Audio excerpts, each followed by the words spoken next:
Greetings from the University of Mississippi's world-class teaching program. Welcome to WCTP 602. WCTP 602 is a standalone candidate support Blackboard course. My name is Tammy Kirkland and I'm the director of the world-class teaching program at the University of Mississippi. I am here to welcome you to our course, our university, and to help teach you how to navigate this course. Let's begin with the start here. Of course, you're watching this video and you've already watched the welcome video using WCTP 602. WCTP 602 serves candidates who do not live or work in Mississippi. They are enrolled in WCTP 601, which has funding associated with it provided by our legislators to provide candidate support. We are unable to provide candidate support in the term of feedback from a mentor with W602 because of legislative restrictions. However, this course will help you tremendously. So here's what you're going to do, and I've listed everything step by step. You will take the quiz. You will read through Preparing for National Board Certification, look through the component commonalities, read through the advanced candidates, scoring and redoing a component. This is very, very significant. These are things you need to know before you begin to work on a component. It's very important that you understand how you're going to be assessed and scored. Always work on component 1 while you're working on other components. As you know, you have the choice to complete the components in any order. You do not have to go in order 1, 2, 3, 4, and you can do it in 1, 2, or 3 years. However, you should always keep in mind that component 4 is weighted the most at 40%. Component 3 is 30%. Those two taken together are 70% of your score. Do not take the test until you are ready. You need to work your way through each component. Do everything in the component, especially if this course is all you have for candidate support, then it's very important that you work your way thoroughly through each component, each module. And you will use the self-assessment tab, which are the feedback forms that our candidate support providers use with their candidates. So I'm going to teach you how to use them to self-assess yourself. And then there's an electronic submission tab as well that will help you when you get ready to submit your materials. Should you be an advanced candidate, after you've watched this video, make sure you do that module first. I would like to say your subscription to this course is for 5 years. Your $200 that you paid gives you 3 years to do the process and 2 years for renewal. However, there is no sharing of passwords, and should that happen, then the candidate would be removed. So make sure you keep your password for you. Here's an overview. The start here is where I'm showing you now. There's modules for all 4 components, as well as electronic submission, the scoring, redoing, advanced candidates, and components commonalities. We will take a brief look at each of these. Very, very important that you know this. Your password will expire every 90 days. I do not have the ability to reset your password. So every 90 days you will need to reset it. Should you get locked out, you need to call the IT help desk at the University of Mississippi. Here is that number, 662-915-5222. I suggest you print this out and put it in a notebook. This course was created in collaboration with a lot of different individuals and programs, including the Stanford University's National Board Resource Center, as well as New Mexico's National Board Certification Teacher Network, as well as the National Board Professional Teaching Standards. Any additional resources that I get will be added to this course, and people will be acknowledged in the collaboration that I have received the materials from. Blackboard capability check, make sure it works. There's a lot of technology involved in this. Okay, here we go. Over on the left of your screen, you will see a quiz. Please make sure you take this quiz. It is only 10 questions. Of course, it doesn't count for a real grade anywhere, but they are very significant questions, things that you need to know. So just click on the quiz. Once you click on the quiz, start began, and up comes the quiz. Once you scroll down, you can see the quiz. So make sure you take the quiz. Very important information there. Let's look at preparing for National Board certification. This is important as well. Sometimes candidates attend summer workshops. If they do not, we want to make sure you know the basics of national boards. You always want to print out the Guide to National Board Certification. It has your dates in it. It has all information about paying, submitting, withdrawing. Make sure you print out the Guide to National Board Certification and read through it. At the bottom, below that, here are some suggested timelines. These are not from the National Board. They're just some things that I've come up with. Lots of times people don't know what to do. They're a little bit overwhelmed with the process, so you may do it any way you want. Here are a couple of suggestions for you. Standards, general standards. Standards means evidence. You have to meet the standards in order to certify, so that is very important that you know your standards. General portfolio instructions. This is another document you want to print out. It has some samples of portfolio entries in it, so you can see how the different writing looks for national boards and what it looks like typed up. So make sure you look at that. And lots of video tips for Component 3. You can also pay as you go. Doesn't matter what state you're in.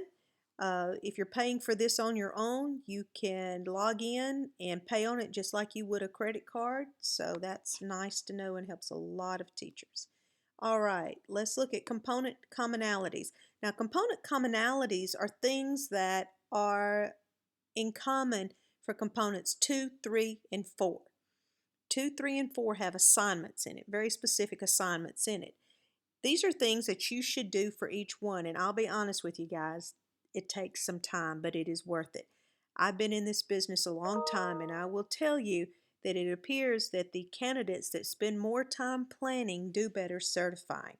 So, first thing you want to do is know what you need to do, and that is available for you on page 3 of your component instructions. On page 1, you will see the standards that you have to meet. You will only be requested to meet the standards that are identified in each component. Standard organizer, I cannot emphasize to you how significant this is. Again, you only have to meet certain standards for each component, but if you have to meet 8 standards and you only meet 7, you won't certify. That's not considered accomplished. Standards, the commentary questions, and the rubrics all go together.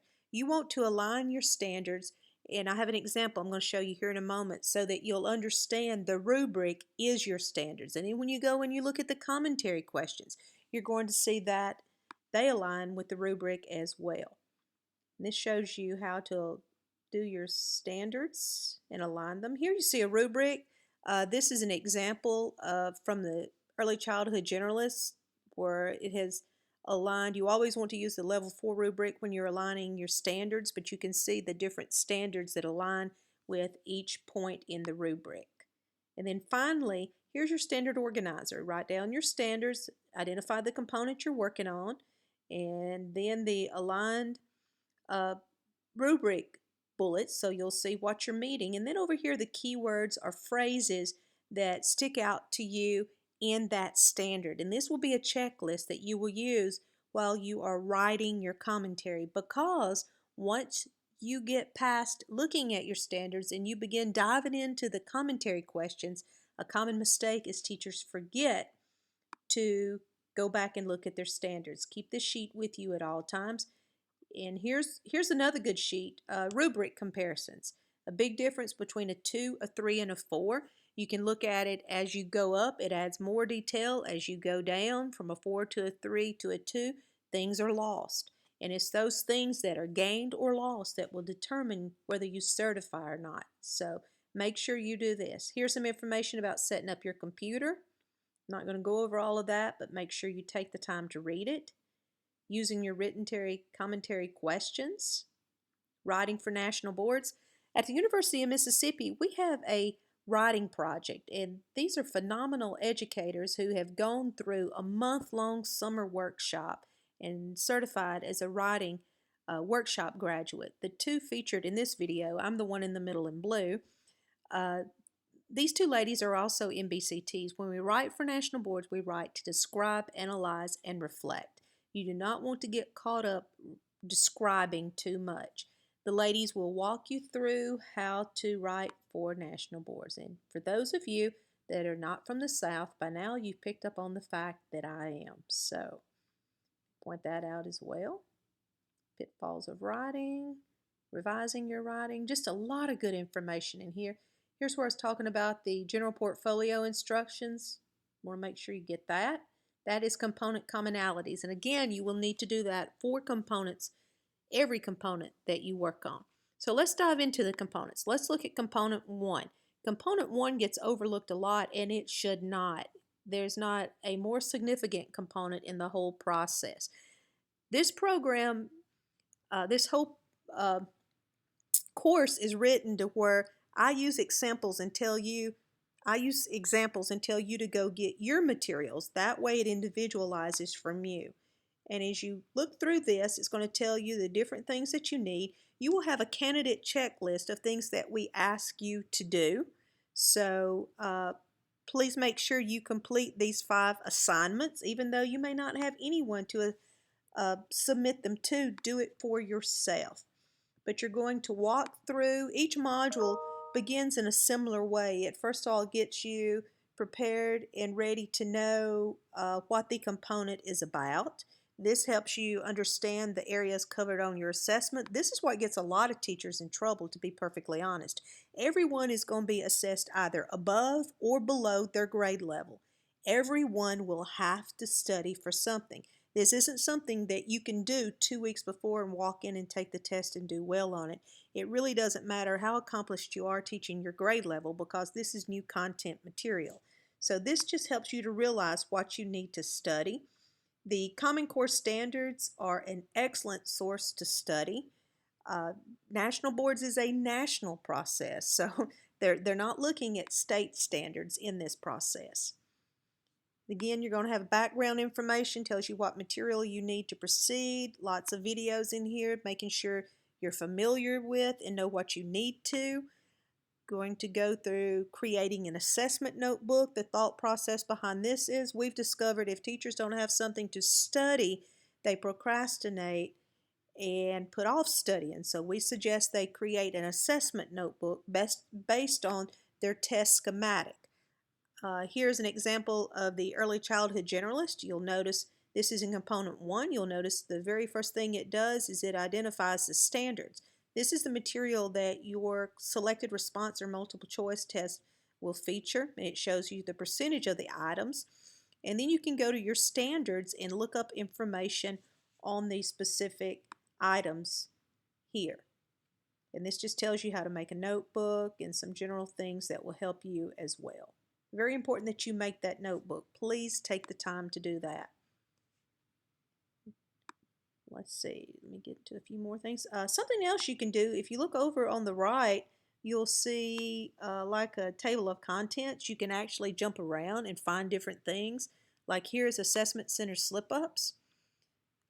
This is very significant. We have a mentor in the state of Mississippi that has had tremendous success helping her candidates prepare for the assessment center. And we have all of her secrets embedded into this course.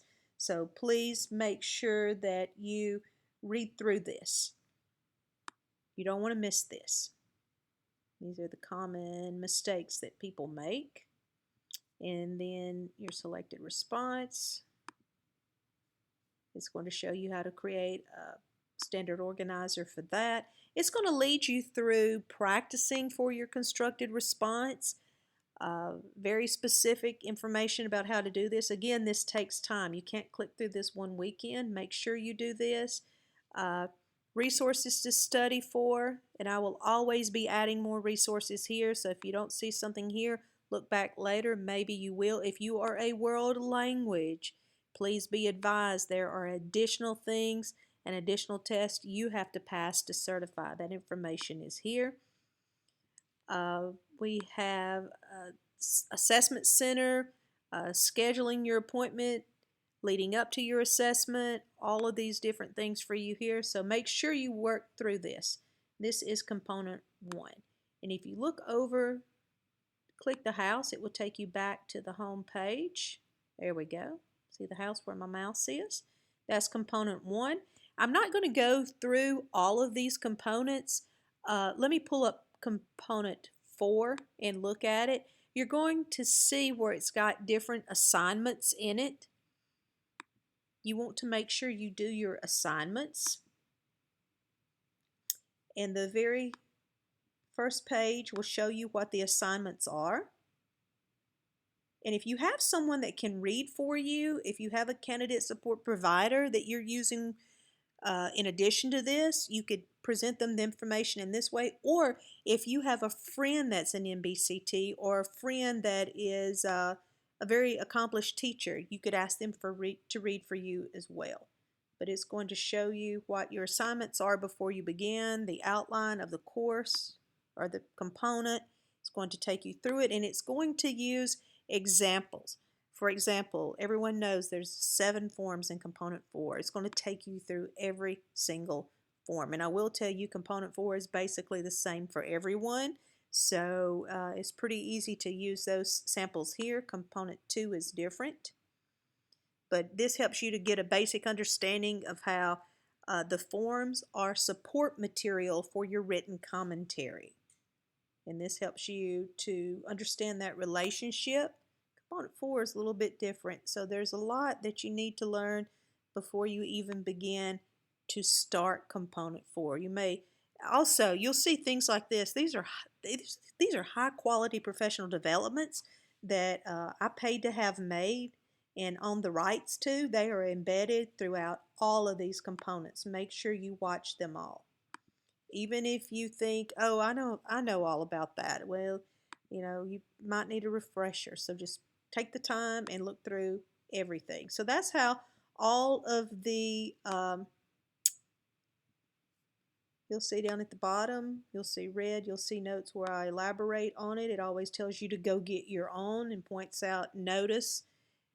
It's just really good stuff to take your time and work through. So that is, we're in component 4. Component 2 and 3 are similar.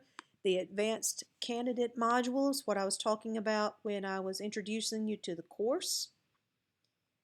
And it shows you here, this module serves 2 purposes. It's either for continuing or new candidates or advanced candidates. If you get your score back, I do want to reiterate that you have to meet a floor score of 1.75. Please do not mistakenly think that is passing. It is not. Certification is levels 2.75 and above. 1.75 is a minimum.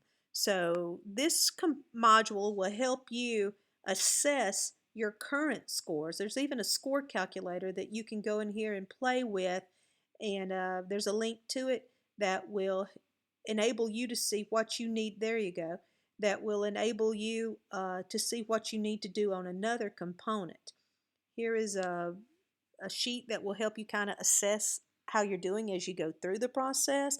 I always recommend to my candidates, if you score below a 1.75, you have no choice. You will not certify until you redo that. Go ahead, redo it, but make sure you do this module before you redo it. Otherwise, you just may make the same mistakes with a new topic.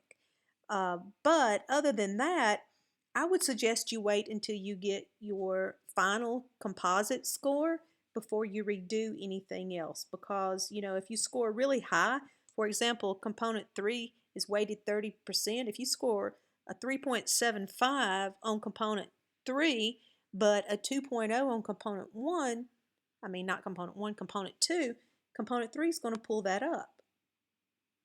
So that's very significant that you go through that. Please take that time. Here's the electronic submission material. This is provided by national boards, but you kind of have to, it's kind of hard to find, to be honest. So I just put it all on here for you. When you get ready to submit, before you submit, go through this. Submitting is not a difficult process as long as you know ahead of time what it's going to ask you to do. So make sure you go through this as well. That's our home page. This is something neat, the discussion board called the Think Tank. It will be, everyone that's enrolled in this program will have access to this, and you'll be able to go in and introduce yourself and make friends throughout and maybe collaborate on some issues, discuss some issues. But keep in mind, if they're going through the process, they're not an MBCT, so make sure, if they give you advice, it's good advice. Resources, any additional resources I have, I will put here for you. Some of them I recommend, like I recommend Bobby Faulkner's What Works books. They're good. They're worth the money. I have not had any experience with the Memetrics test preparation, but I did want to include it. Social media, there's some really good Facebook groups. There's an excellent website for ECGen. Grammarly, we find that obviously ELA teachers do not have a problem writing, but if you're in a content area like science or math, you don't do a lot of writing. And sometimes teachers worry a lot about that. Grammarly is not free, but is phenomenal. I have 2 college kids. We've had a subscription for years. Okay, last but not least, Journey, that's to encourage you. Self-assessment. Very important that you do this. And it tells you here what it's going to do, okay? This is where you will find the forms to assess your own work. So what you do is you click on it, and then you choose which component you want to work on. Let's say you want to choose component 4. You click on component 4. And then you choose your certificate area. As you can tell, a lot of work went into this. And once you do that, click again, and it's going to download for you in your downloads folder. And when it opens, you will see that it will show you the assignments, and then you have your questions to answer. And I will tell you, I have read for other people as well, and these forms are really good, guys. And what they are your commentary questions broken down by sections. If you write the whole thing and then go back and read, that's just not a good idea. You're going to be overwhelmed, and if you make a mistake early, it could lead to mistakes later in your commentary. So you want to read it and assess it as you're working on it. And these are your different questions. And as I read through this, I notice a lot of times teachers just do not answer all of the questions. So please make sure you do that. That brings up the fact, should I keep the question in? Should I take it out?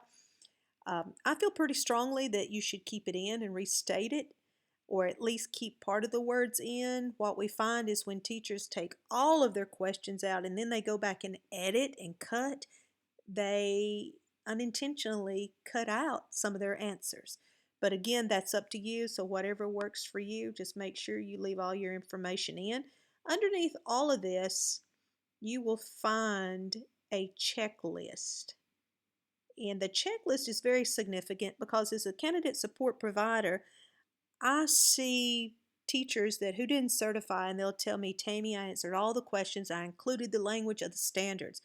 Well, and that's true. When I read over their papers to give them feedback, I see that they did, but often there are other things missing. Like usually they'll have the language of the standards, but they fail to include an example from their classroom how they've met that. Your assessor has to be able to see everything. So this is just a plus or a minus to help you see whether or not you've given specific examples. Did it you supported evidence? Can your assessor see why? And you can also print these out, and I don't mind you giving them to a friend and saying, hey, will you read this for me? Will you use these forms? Use them as you like. There'll be a lot of help, hopefully, in helping you. Again, if this is the only help you have, there should be a lot of help. But they should help you gauge how you're doing on your journey. Okay, there we go. We are back at the start, and I hope you enjoy this course. I cannot help you with the components, but if you have any suggestions of how to make the course better, or if there's something missing that you wish was in the course, please drop me an email. If you have any problems navigating it, you can email me as well. Thank you very much.